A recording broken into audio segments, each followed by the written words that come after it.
सात संगत जी, प्यार से कहना धन निरंकार जी। इंसान भक्ति और शक्ति के बिना जीवन अधूरा है। अगर इस तन में भक्ति नहीं है तो भी दो कौड़ी का होता है, और तन में शक्ति भी ना हो तो भी दो कौड़ी का होता है। सोच लेने से काम तो बनेगा नहीं, क्योंकि कर्म करने के लिए तन में ताकत चाहिए और इस शरीर को सुंदरता अंदर से बनाने के लिए भक्ति चाहिए। जब भक्ति ये शक्ति दोनों रहती है तभी बात बनती है। कह रहे हैं अंधा सुनकर बात बाट को रास्ते को पा सकता नहीं।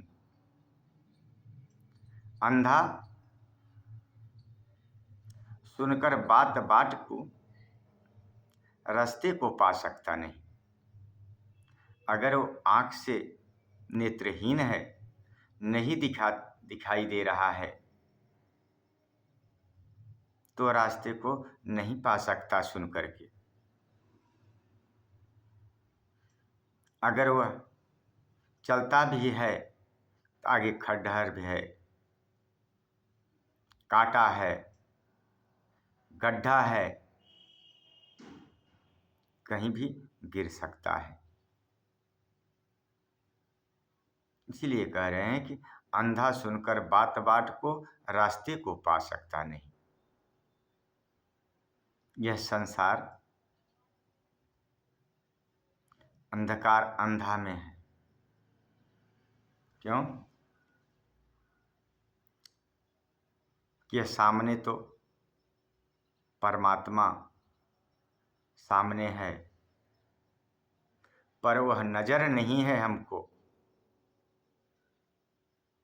कि इस नजर से हम यह देख लें। यह नजर तो संसार देख रही है, अपना और पराया छीन रही है, छोटा बड़ा छीन रही है। तो रास्ते को पा सकता नहीं, क्योंकि इस ईश्वर को नहीं पा सकता है, क्योंकि संसार में वह उलझा रहता है और ईश्वर के प्रति वह अंधा है, क्योंकि उसके पास वह निगाह नहीं है।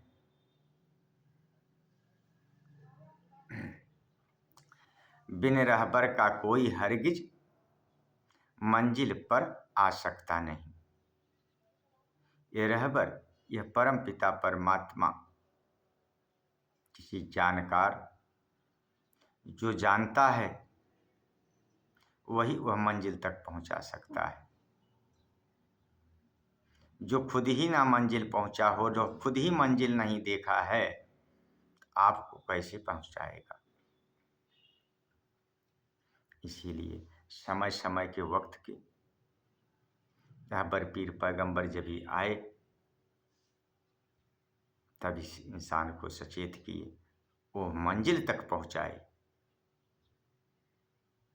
जब ही वो मंजिल तक पहुंचे तभी वो मंजिल का बयान किए, बताए, समझाए।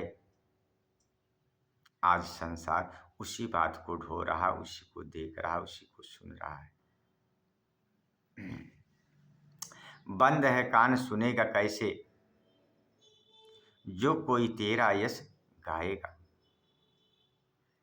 ईश्वर का बंद है कान, क्योंकि हर समय तो ईश्वर का वर्णन हो रहा है, सुना जा रहा है, लेकिन बंद है कान क्योंकि कह रहे हैं मुख में राम बगल में छुरी, पावे दाव उतारे मूरी।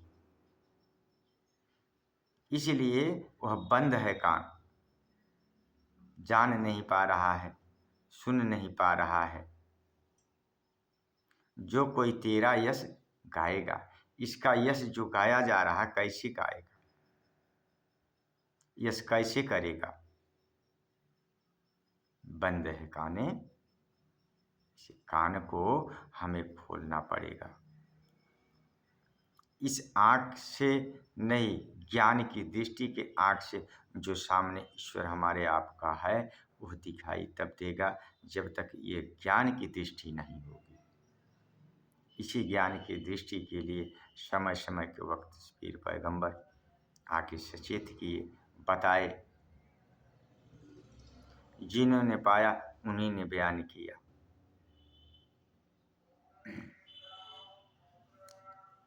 मनमुख तेरे नाम की प्याली, गीत भला क्या गाएगा। मनमुख तेरा, मनमुख जो हो गीत भला कैसे गाएगा? जिसको पता ही ना हो उस विषय में, जिसे हम पहचानते ही नहीं, उसका क्या हम बताएंगे, क्या कहेंगे, क्या सुनेंगे? जब हम जान रहे हैं, सुन रहे हैं, समझ रहे हैं तो हम बता देंगे। तो इसीलिए कह रहे हैं कि पहले पहचान करो। पहचान अगर हो गई तब हम इसकी गीत गाएंगे, कुछ भी गाएंगे स्वीकार है। इसीलिए वाल्मीकि जी इसके पहले पहचान नहीं था तो लूट मार कर रहे थे। जब पहचान हो गई तब वो सारा काम छोड़ दिए, तब क्या करने लगे। इसलिए कह रहे हैं कि राम नाम की लूट है, जो लूट सके सो लूट, अंत काल पछताइयो जब प्राण जाएंगे छूट। क्यों? पहले भी लूटते थे, जब ईश्वर में राम को भी पाए तब भी लूट कर रहे हैं। संसार इसी तरह लूट में है, लेकिन लूट इस राम नाम का धन जो लूट करता है वही लूट कहा जाता है। इसके पहले भी वाल्मीकि लूट करते थे, लेकिन हे कीर्ति थी। लेकिन जिस दिन से राम नाम की लूट कर दिए, उस दिन जब इसे हासिल कर लिए तो ग्रंथ वेद लिख दिए और ये सच्चा धन लूटने लगे, जिसके लिए हमें आपका जीवन मिला है, मनुष्य जन्म, ये लूटने के लिए। तो राम नाम की लूट है, जो लूट सके जो सो लूट। सब नहीं लूट पाए, जिसके समझ में आता है, यह दिखाई देता है, वही लूट पाता है, वही लूटता है। गीत भला क्या गाएगा। यतन अनेकों कर ले चाहे, व्यर्थ में शोर मचाएगा। सात्संग सारा जीवन राम भजन कीर्तन इसमें लगा है, शोर तो मचाया है।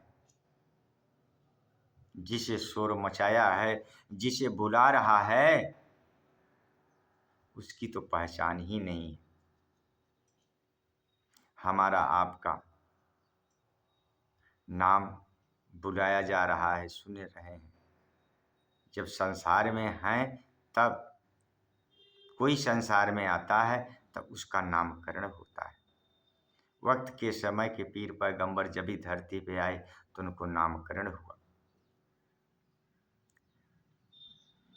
जैसे आज के समय के सदगुरु माता सुदीक्षा जी इस ब्रह्म ज्ञान को प्रदान कर रही हैं। तो समय के सदगुरु,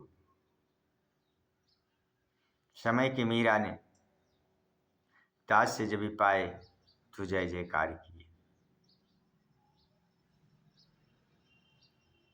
तो शोर मचाएगा।